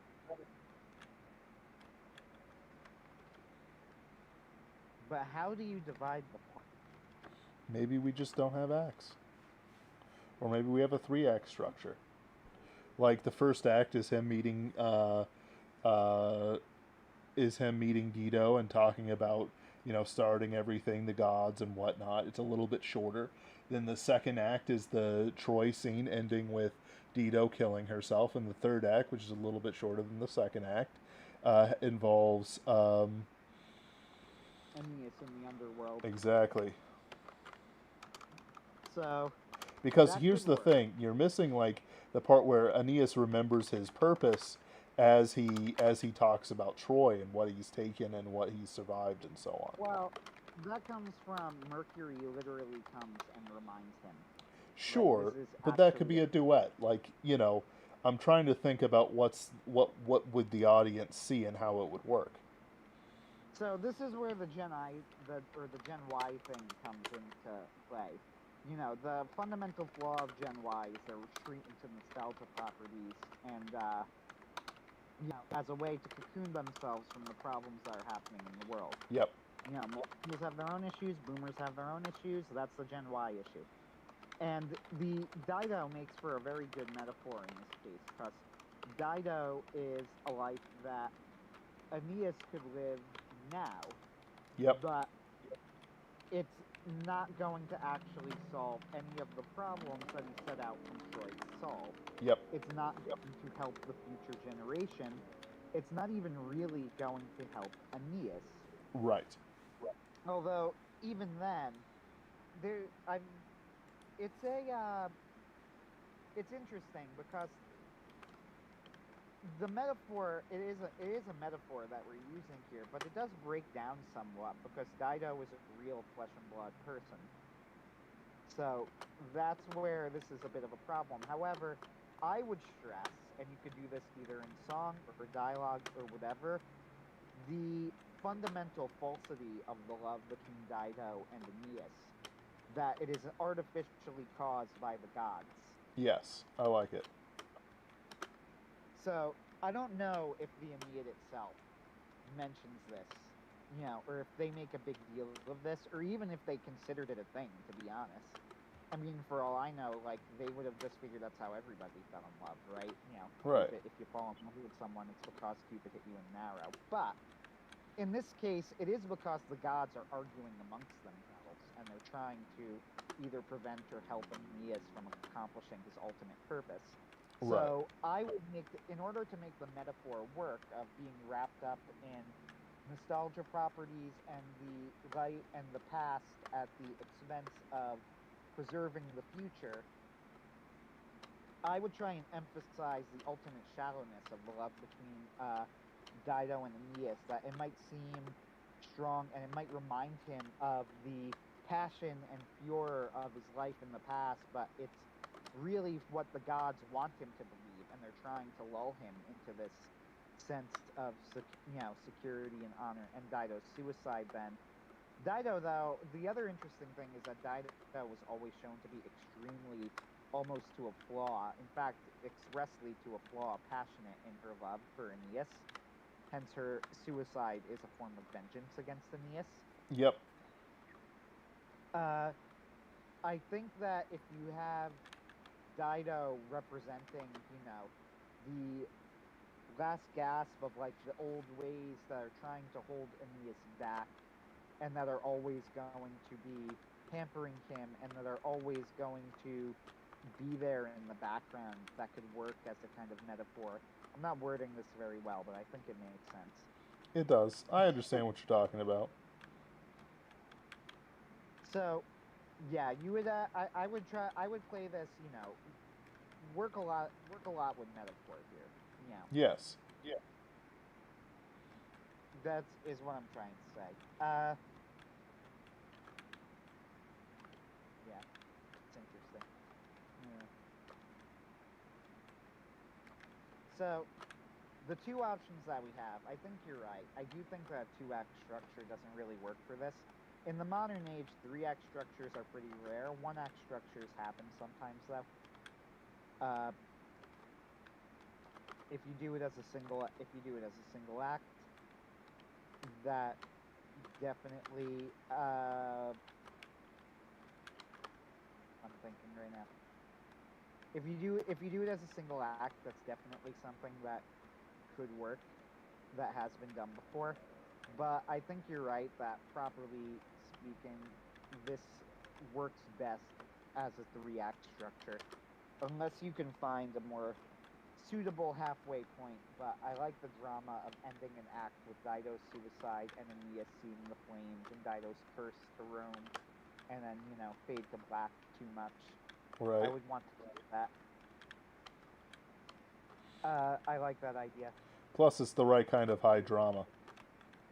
Yes, for this sort of mythical type story, and then the third act, he journeys into hell, and this is and the or journeys into the underworld specifically, which is not quite the same, but Right, right. he journeys into the underworld, and this is the metaphor of Aeneas after leaving Dido behind, and we could do the same thing, leaving behind the past, the nostalgic properties, the things that were trying to enslave you. Aeneas is lost and doesn't know what to do, and he is reminded again of what his purpose is when he meets his deceased father. And this gives Hmm. and this reminds him, and he sees that vision of Rome shining on the city as he emerges from the underworld, and you see that this is going to lead to the founding of Rome, and that ends the show. So yeah, I would need to go into more detail on what exactly he does in the underworld, but I think that from a narrative perspective, Aeneas' journey through the underworld and what he does in the world needs something like a sort of, Aeneas is after the death of Dido and leaving her behind. Aeneas Mm-hmm. is lost and doesn't really know what he needs to do or how to accomplish his purpose anymore. Right. So he wanders around in the underworld. Yep. Unfortunately, Infogalactic gives like literally a single sentence on the entire book 6. So I don't know what happens. This is all it says. In book 6, Aeneas, with the guidance of the Cumaean Sibyl, descends into the underworld through an opening at Cumae. There he speaks with the spirit of his father and is offered a prophetic vision of the destiny of Rome. Like, I want to know why he enters the underworld. I think Why? so. I did read this part. A Sybil literally just shows up. So she shows up and then says, Aeneas, come with me. Yes. And he goes Well, I for can it. kind of see that now. Yeah. So, if you have, Dido commits suicide and somebody overboard as a sacrifice to the gods, and Aeneas is now in despair. Dido is gone. He's lost one of his men as like a sacrifice. He's unsure of where he's going. Then Sybil goes up and goes, Aeneas, come with me. Aeneas goes, where are we going? We're going to the underworld. Yeah. And he's just like, okay, I guess I could do that. Mysterious waifs showing up to take you to the underworld. Yeah, sure, let's do it. Actually, I would unironically do it, but I sure. mean, I would have done it before the birth of Christ. Yeah, exactly. Blah, blah, Give me blah. the. As I'm reading, by the way, I'm reading the Cumaean Sibyl. Constantine, the Christian emperor, in his first address to the assembly, interpreted the whole of the Eclogues as a reference to the coming of Christ and quoted a long passage of the Sibylline oracles. containing an acrostic in which the initials from a series of verses read, "Jesus Christ, Son of God, Savior Cross." That seems like a bit of a stretch to me. It's a really big thing, and it's stupid. The whole That seems like a stretch to me. Michelangelo prominently featured the Cumaean Sibyl in the Sistine Chapel among the Old Testament prophets, as had earlier works such as the Tree of Jesse miniature in the Ingeborg Psalter. I don't know what that means, but I'm going to pretend I do. the Catholic doesn't know what a Catholic thing is. I don't know. I'm starting to doubt, Anthony. I'm starting to doubt. What is the Ingeborg Psalter? And also Virgil's Eclogue. It's a book of Psalms, I think. Oh. Let's see. The Eclogues, also called the Bucolics, is the first of the three major works of the Latin poet Virgil. Well, thank you. That didn't help me at all. Taking as his generic model the Greek Bucolica on care of cattle, so named for the poetry's rustic subjects, by Theocritus, Virgil created a Roman version, partly by offering a dramatic and mythic interpretation of the revolutionary change at Rome. Oh, okay. So, I still don't quite understand what this is. I don't know what you're talking about, dude. Yeah, I'm reading Infogalactic. So the Eclogues, also called the Bucolic, appears to be a poem by Virgil that is about, like, I don't know, rustic things, and also talks vaguely about the birth of, like, the son of Jupiter. And Constantine interpreted the whole of the Eclogues as a reference to the coming of Christ, which seems like a stretch to me, since Virgil was just a poet, not a prophet. He was born after the death of John the Baptist. There was no more prophets. Shut up, Constantine. I mean, there's tons of, Lady of Guadalupe and stuff, it's not exactly far from the Catholic tradition. Sure, but when you're taking, this is Virgil the pagan poet who wrote a poem, and clearly it's referring to Christ. No, it's not. He's a pagan, and he's not a prophet. It had nothing to do with the Old Testament or anything. What are you talking about? You're going to tell me Constantine the Great is wrong? Saint Constantine the Great equal to the apostles? Yes. That's actually, if you look up Constantine, that's actually, his title in the Orthodox Church. Oh, I know. And the Eastern Christian Church. And to be fair, I actually do, greatly respect Constantine. But yes. Also, about at least half and possibly more of what he did was for political reasons. So, yeah. Yes. So, he made the right choices, but kind of for suspect reasons. Yes. What we need to do is have a shipmate of Aeneas called Constantine and a shipmate of Aeneas called Theodosius. And Theodosius is a coward while Constantine's pretty sweet. Because I hate Theodosius the Great. I think he was an absolute cad in all the worst ways. Now,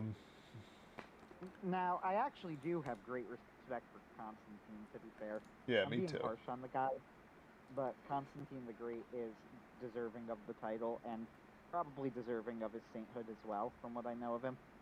Theodosius, I don't know anything about, so I can't say. So I'm Googling him now.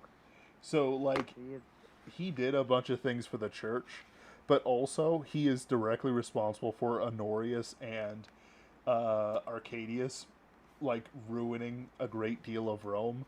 And Honorius did not have the benefit of, I'm going to say debatable. So here's the thing. So here's the thing about Christians back then. We don't know. It's even worse than Christians of today because maybe all they received for church instructions is one of Paul's letters and maybe a gospel. And even then, the Paul's letter is dubious. It could have been some dude who was trained by different things, by like two different peoples, one of whom had actually read the Bible. Even though the church in the Bible was quite widespread comparatively, that doesn't mean it was widespread enough for a dude to have any understanding like we do of the Bible. The idea that Constantine could use the Bible is just not a thing, really. Um, Okay, so in terms of Constantine, here's the thing about him. He gets baptized at the end of his life. About a week before his death, he is baptized. mhm. Good.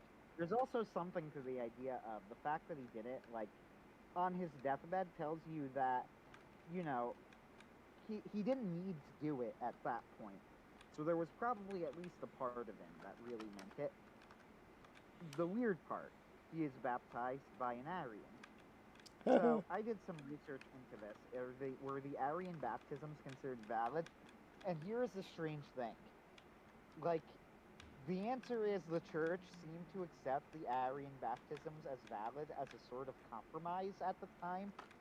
Like, basically, Arianism was so widespread that if they didn't accept the Arian baptisms as valid, that it would have led to like a really, really serious crisis. So they accepted it, but they didn't like it. Like nowadays, if you were baptized according to the Arian formula, then the church would say you would need to get rebaptized, which is Right. why this is very strange. And by the way, I think that that's correct as well. Like Mormon baptisms in the Catholic tradition, at least, Protestants can do what they want. I don't know, but We don't accept them at all. We view okay. Mormons as anti-Christian. It's we Yeah, Mormon entirely, baptism yeah. is not considered valid. But here's the weird thing: it's not considered valid for basically the same, broad reason that an Arian baptism wouldn't be considered valid. But the church accepted the Arian baptisms as valid, and from my research into it, looks to me like that was like a compromise that they had done because the Arian crisis had gotten so widespread that if they didn't accept Arian baptisms as valid, then they would have had to start asking very difficult questions. Like it, you know, then you could just start saying like, I guess Christianity isn't actually that widespread, and Yep. also half of the priests are not validly ordained. Oh no, like all the Germanic tribes, dude. Yeah, so, they would have had to like basically say so none of the Germanic tribes are validly ordained, and the if we're gonna have to start asking difficult questions about just how widespread Christianity actually is. So apparently, the church accepted the Arian baptisms as valid, but it's a weird question. It's a weird thing to say because nowadays if you were baptized according to the formula that like the Arians would have used, it absolutely would not be accepted. Basically, for a valid baptism, at least in the Catholic tradition, the theory is that even an atheist technically can baptize someone as long as they are baptizing with the right intent. You baptize someone in the name of whether you believe in them or not, the Father, the Son, and the Holy Spirit all recognized as God. You're baptizing them in their name. Maybe they're real, maybe they're not, but that's what you're doing. However, if you're doing it and your understanding of God is different than, you don't understand God properly when you're doing the baptism, then that would make the baptism invalid. So that makes Constantine's baptism at the end of his life weirdly suspect. Where, like, the church would have accepted it at the time, but they would have accepted it because otherwise they would have started having to ask serious questions. And I think it's debatable if half of those baptisms or more, three-quarters of those baptisms were even valid. Uh, so there's my tangent on that. This has nothing to do with Aeneas, and that's okay. Absolutely nothing. Absolutely nothing. But it's important questions. So, yeah. So we got a decent structure out for it. The real question is where should we put the songs? Well, the songs would go at moments of highest emotion. You would probably open the show with a song. Uh, you would have a song for the love scene between Dido and Aeneas. You would probably have a song for the So gods. If I were to, 'cause this is what I would do. I would separate briefly at one point and show the gods separately and have a song with the gods arguing so here's what I at would least do. once, I would right? have one longer love song starting with Cupid and Dido, and then Aeneas and Dido. Connect the two together. Yeah, that can Yeah. make sense. You should probably also do a song at the death of Aeneas' father, who I would make a major character up to that point in the show. I was gonna have him start off as dead. Oh, that's interesting. You could do that. Start it when he gets there. He's already dead, Yep. and Aeneas rest and Dido kind of, revives his spirit a little bit. Yes, absolutely. Yeah, I could see that. Because Mm. now I'm starting to think seriously of the idea of adapting this as a play, even if not as a musical. Uh, That's but what that's a Bradford project that I Walker's don't doing. really. Yeah, as a mech play, uh, a mech show. It's just Starlight Honestly, Express. Like, think about it. If Starlight Express could be considered legitimate, then a mech show about um, Aeneas could be completely legitimate. honestly, Iliad and the Odyssey have overshadowed the Aeneid for so long that I feel like that, you know, various adaptations of the Aeneid could actually really work well from a fictional perspective. Aeneid in space, Aeneid in the Wild West, Aeneid in whatever, right? Yep. I actually think could work really well if you wanted to do that. So, things to keep in mind. Like, I would certainly be very much into a mech version of the Aeneid that was told as an allegory of the Gen Y struggle. I'm down for all this. Uh, honestly, I would love a Western now I'm imagining this is not the musical at all. I mean, I'm imagining being adapted in the style of the time, meaning it looks Roman, you know, like that era. Mm. So now I am imagining a Western version of the Aeneid and how that would look. And honestly, it's kind of hilarious. He just comes in from a hard day's not To cattle rustling. gunslinger. Yep. There we go. His town has been destroyed. It's like the Seventh Samurai or Magnificent Seven, except that the bandits have actually destroyed and taken over the town, and he's taken a group of villagers and run off. Yeah, Megabuster Shepherd says a song from the perspective of the Greeks and Trojans as the walls come tumbling down. That would probably be the opening song of the show, or possibly sung at the flashback at the banquet. I When he's would I would fighting for sing it at the flashback, and the walls came tumbling down, like call back to like Jericho and stuff like that, which also just do it fits from the gospel, motif of do it in gods. gospel style. Right. Hold on. What is it? It would be Which something actually like is a terrible idea, but as the walls. Of course, we can tell you our story. We're from Troy. What happened to Troy? Well, I'll tell you. One night, the walls came a tumbling down. You see, Achilles, killed a Hector, and Paris killed him in turn. Odysseus had a swell idea. If strength won't work, what about a trick? I don't know. I was trying to remind. I'm doing it on the fly. So he put all his men in a horse. Of course, of course. No, I'm kidding. Something, something, something. Sinon. There was a traitor named Sinon. Something about him. And then the walls came a tumbling down. And then he talks about him trying to escape from Troy, which is fun. Yeah, which is a whole dance scene. interrupted only by Anchises telling him to fight while Aeneas is saying to run. While he's tap dancing Exactly. with a little cane in front of him, all of the Trojans are tap dancing. Then Anchises comes out and goes, "What are you doing? Stop acting gay."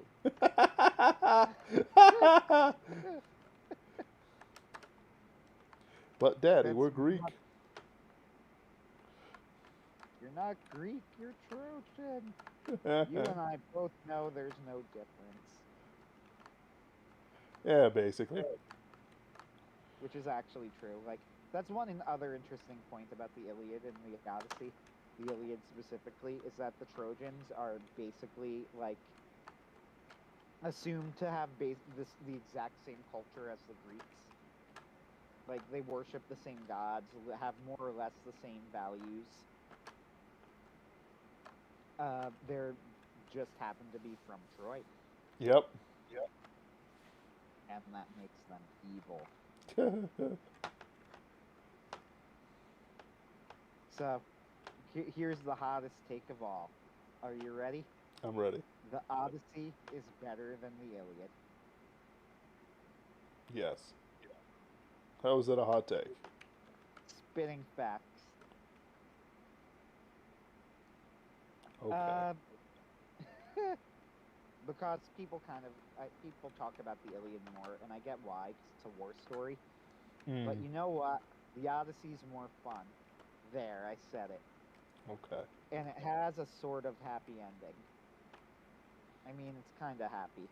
Like, Odysseus survives. A lot He of gets his dead. wife back. Yeah, but everybody else dies, so. But they Except for that probably one deserved guy. it. Wait, no, not everybody, except for that one guy. He's found in the Aeneid, and he joins up with Aeneas's crew. Remember? Yes, I remember Ace, who we're ignoring for the purposes of the story. Our good man Ace survives, so everybody but Odysseus and Ace.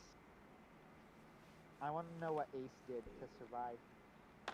You know, what gods does he have the favor of? Honestly, now I really want to tell a story about the random background dude in the Odyssey. Well, that's what Aeneas was. He was just some random background dude in the Iliad. Just all right, next episode. no. Next episode of the Superversive live stream. We write the Aeneid or something. I don't know. I kind of want to do that because there is something about that dude. Like, you know, why did this guy, when everybody else died, and like the gods were basically saying, warning Odysseus that everybody else was going to die, why did this dude survive, and how long did it take him to go back to Greece to take revenge on Odysseus? Would he even take revenge on Odysseus? He would in my version. Okay. Would he? No. I just wanted to talk to him. Please, I just need my back pay. Yeah. You owe me money. Oh, and also, like, all of the other people who are dead, like their families are now widowed, and you actually need to, you got to take care of that, Odysseus. You probably thought you were going to get away with it because everybody else died, but I'm still here. Megabuster Shepherd says, Odysseus, oh hey, the serving women are cavorting with my wife's suitors. Time to get some rope. The day of the pillow. Yeah, that's the real day of the pillow. There is this handy article on info parallels between Virgil's Aeneid and Homer's Odyssey. I am uninterested in the parallels because they are obvious. Because Virgil was ripping off Homer, as you do. It wasn't a rip-off. It was a fan fiction sequel. Obviously. It's perfectly acceptable practice because the Iliad and the Odyssey were in the public domain. You know, that is something that always kind of bothered me. Like, the modern like I understand why modern copyright laws are a thing and why they need to be a thing, but at the same time, like Shakespeare would straight up take old stories and would just repurpose them in whatever ways he fancied to craft his own stuff. Yes. Basically, like the only original Shakespeare work that I could think of is The Tempest, and I wouldn't be surprised if we found a proto Tempest somewhere. I mean, yes. Uh, I wouldn't be surprised at all. Actually, I could make Like, parallels between that and Merlin, but and then mix it in with a little bit of Italian drama. So here's the thing about that. A lot of libertarians come on and they like to not here, but like in general, they like to say, "But it's my pen, ink, and paper." But the counterpoint to that is actually really obvious, and nobody really defies them as much on it as they should. They just kind of accept a physical part. Is that the ink and paper is not what makes a book valuable. It is how that they are arranged, the ideas inside that makes any good book valuable. Virgil was ripping off fantastic ideas, just like we rip off fantastic ideas all the time. We rip each other off. In reality, nobody should say, "Oh, my book is fully original," or anyone should say, "Oh, they did it in this. I don't want to do it anymore." It's being petulant with your muse. You give her a bit of a righteous backhand to get her back in line and back out earning for you. Because you're that kind of man. You're an author with business and a fantastic cane and an outstanding hat. And maybe a grail. I'm making a reference to pimps, Anthony. I don't know if you know this. eh, But Aeneid. but the point is that uh, there's arguments like Disney protecting Mickey Mouse is actually not as bad as people say. It's stupid, and their defense of other properties under the same Virgil is stupid, but it's not nearly as bad as everyone says. That compared to say what they do to free domain books.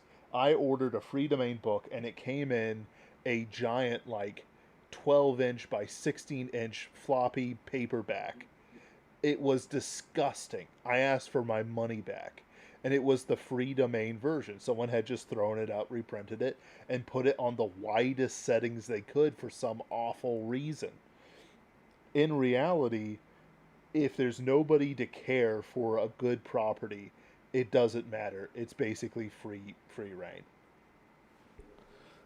And honestly, like having a whole bunch of free versions out there ruin it. The reason why I appreciate the what Vox Day does with old books is because those editions are quality, just They are, yes. quality.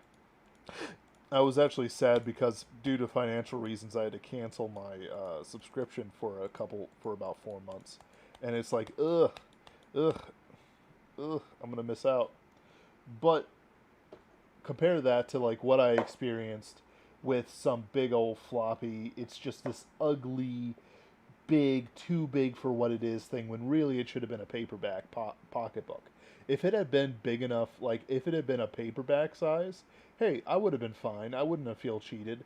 Instead, it's this ugly, ungainly, huge thing that smells like nothing. I hate it. Yeah. I have no comment. Anyway, it's like sure, it's a cheap way to earn money, but it really isn't. It really isn't a good way to earn money. Like it's just the moral aspect of it isn't there. We are being moral I by get the idea. So I get the idea and the importance of copyright and all of that and things like that. Like what kind of makes me wonder is, how much are we losing because we can't make, I don't know, we can't make our own version of Star Wars, right? We can't make the new and improved version of Star Wars. We have to file the serial numbers off and do something completely different. That's not something that would have been a concern in Shakespeare's time. He just would have come out with a play called Star Wars, and the best version would have been the one that we remembered. yep, and that would have And been fine. Like it's yeah, like it but was a completely different attitude. yep. And honestly, it wouldn't have been so bad back in the day before the internet. The internet fundamentally changed how copyright law works. If it takes time to print out a book, it's not nearly as important as copy paste. book printer go brrr, Haha, book printer go brrr. right. But what about my rights? Well, you can pay for the ideas like you should, because I deserve my wages. The things we offer for free. In fact, this is a good segue. The things we offer for free on this channel are more or less because we like supporting people and creating knowledge that other people could do. But if you ever feel like shilling for us, throwing us a couple shekels, we would not say no because we are not too good to profit. You think us some sort of snobs. No, we are of you, the people. We'll be happy to take money for our artistic product. But, that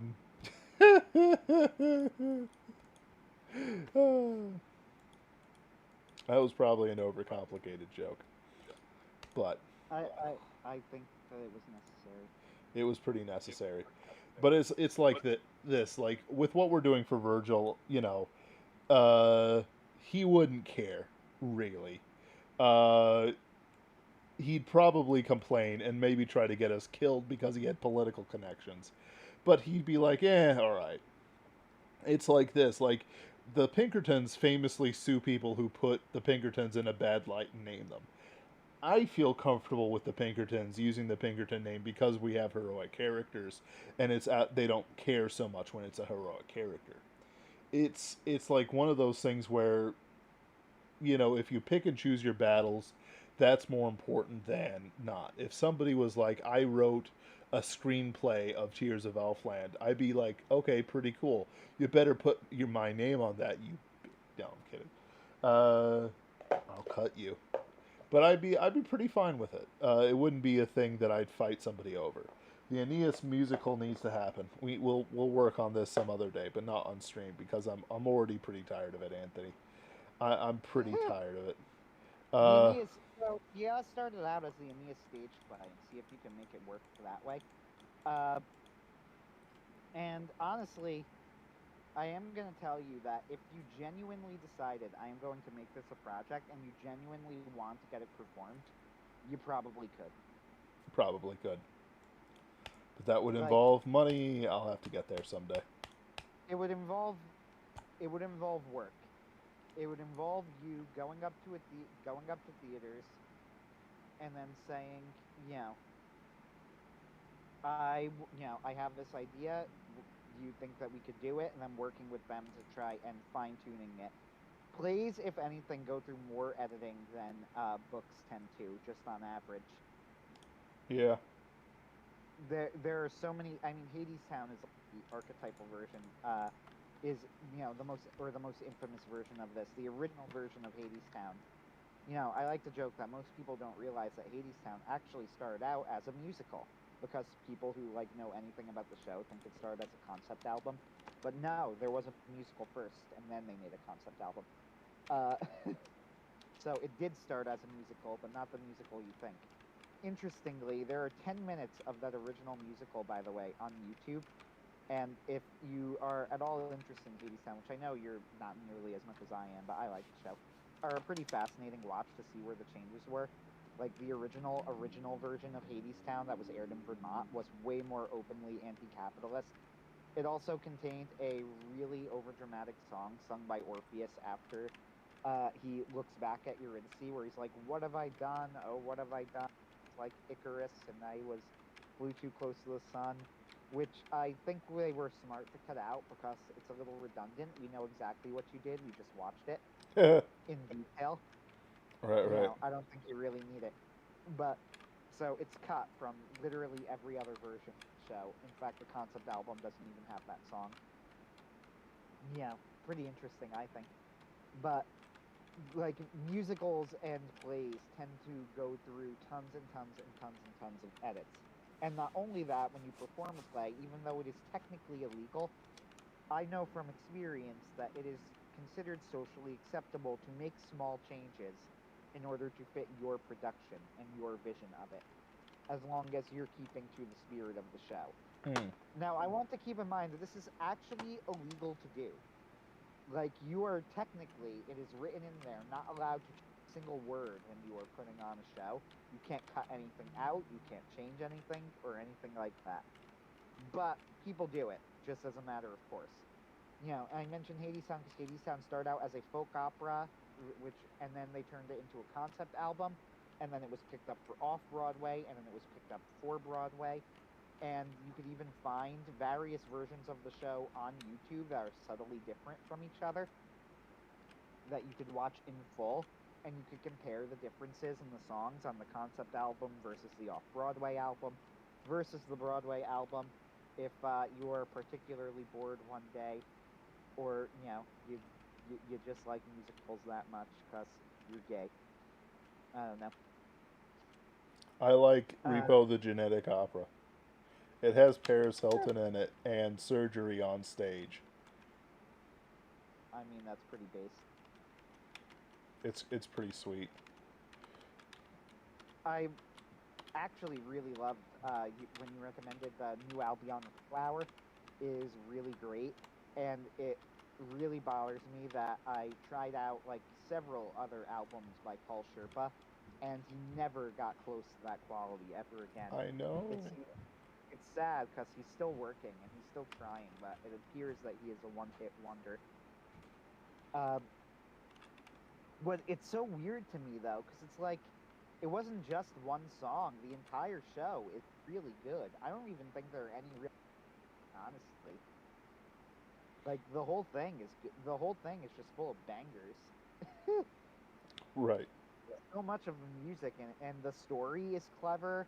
The writing is clever. I love the way that they start to slowly imply that like the narrator is a part of the story, but and the way that they do it. But nothing else he's done has been any good at all. Good actress. It's just been I might be being a little bit mean, but it's all been so mediocre. Yeah. It's such a shame.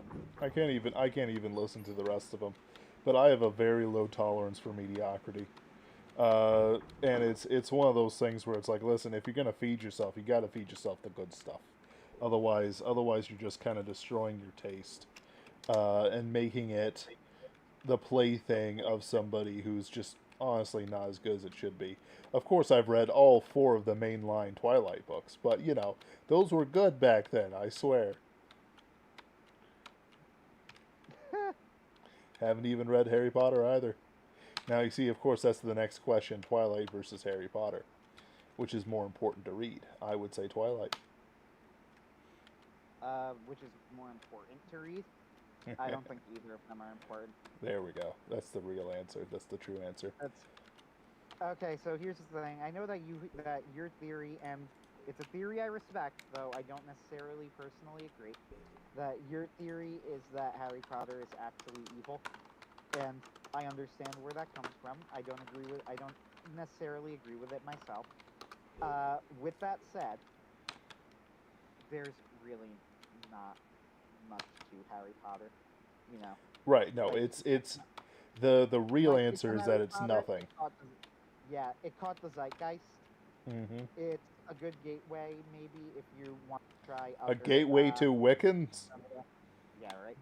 No, like if you want to try, other foundational fantasy Yes. works and really get into the genre, then Harry Potter could work. Then Harry Potter is not a bad thing. I don't think it's a badly written book. It's a well-written book, but the truth is that it's a very shallow series. Yeah. The theme, her characters are vivid.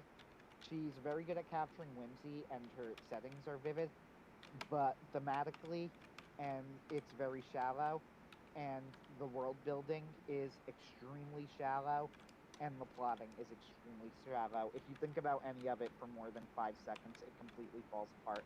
Like how the goblins have big noses and they grub over gold. I mean, don't think Oh about no, that too hard. oh Don't. no, that was intentional. Oh. Uh, Oh. actually, to be honest with you, I would not be surprised at all to learn that actually was intentional. Trying to draw like anti-Semitism parallels or something. But But you know, like on play it the flip straight so side is nobody notices. right. But the flip side is you literally can't trust a word that Rowling says about her series after the fact because she Yep. just makes shit up all the time.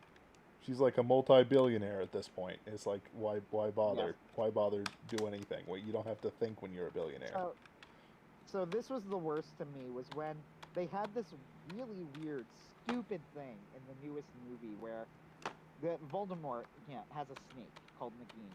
It's just a giant snake. That's it. He has a pet snake. Its name is Nagini. This is fine. It's good flavor, right? Whatever. Right. So it turns out it's a Horcrux, but fine. It's good. Yeah. Now we learn in Crimes of Grindelwald, in the latest movie, that the snake was actually a Korean woman who got trapped as a snake. And Rowling claims that this was her plan all along since the 90s. Literally, nobody believes this because he made it up. That is not true. Nagini was a big snake. We did not need an explanation of what Nagini was. I was perfectly okay believing that Voldemort found a big snake and became very close to it because he's evil and he could talk to snakes. It worked perfectly well as is. So so Valdi, I'm your Horcrux, part of your life, keeping you immortal. Can you turn me back into a woman again? No. Aw. And she just rolls with it. Aw. All right, Anthony. It's past 8 o'clock. I got things I gotta do. Uh, let's just go over the plot line real quick, and then we'll let everyone go. So the Aeneas musical, it starts off with Anchises dead, and he nears the shores of Carthage. Cupid brings Dido out to see Aeneas, and they start singing. Dido and Aeneas meet each other, so on and so forth. The gods argue over it, and Jupiter sends Mercury, who will show up later in the story. There's the banquet where Troy burns and Aeneas talks about stuff, including Aeneas's "I Want" song, and the show stopping "The Walls Came a Tumbling Down," uh, sung entirely by a black gospel choir and only the local black gospel choir. It's very important, you see. Aeneas argues with his father about fighting before they escape from Troy together. His father on his back, his son in his hands, and the gods with him as well. Aeneas remembers his purpose through the help of Mercury, which would probably be another song, will be a song routine, and then the escape is the dance routine, where we'll probably call it breaking the chains of comfort. Dido kills herself, curses, etc. He finds Italy, where he is randomly led to the underworld, where he meets with his father and escapes with a vision of Rome. All right, does that sound good? We got it? Yeah. All right. Thank you guys for joining us tonight, as always. We'll talk to you again real soon. Have a good one. Night, all. There we go. All right.